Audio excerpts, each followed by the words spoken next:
There is no right answer for the amount of members that a group should include. I'm sure you're asking yourself, 5 to 10 people, why?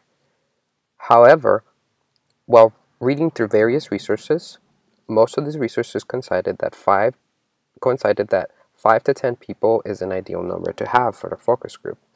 Now, the reasons were that they felt that if a group is larger than 10, then that it might be too many people to control, and it might be difficult to get a meaningful interaction among the participants. Also, the drawbacks to a group smaller than 5 was that the opportunity for varied inputs was actually reduced if their groups were too small. Yet, I also found out that some facilitators prefer to conduct what they call mini groups, which are between 3 to 6 people, and they believe that the smaller number of participants will provide for greater in-depth discussions. Now, these are just shared opinions that I came across while doing my research. Valid opinions. I mean, they are opinions based on people that are actually doing research, and should be used as a guiding point since there's no exact consensus as to what is a specific thing that needs to be followed. So, if you would like to conduct your research with bigger or smaller groups, you can. Ultimately, the group needs to be large enough to generate rich discussion, but not so large that some participants are left out. So that's just kind of like a guiding point so you can get an idea of how big your group should be.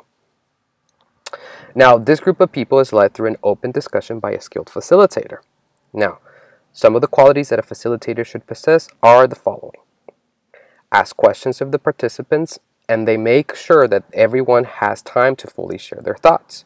Creates permissive and nurturing environment that encourages different perceptions and points of view without pressuring participants to vote, plan, or reach consensus right away. So give them some time.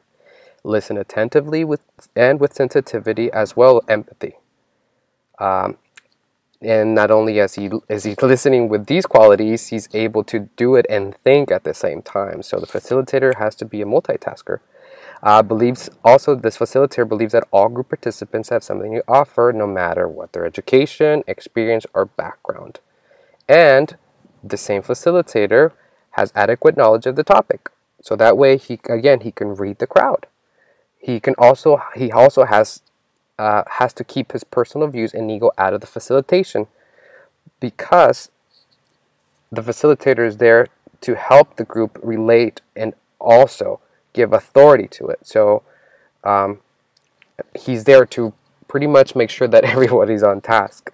So a little bit like an enforcer.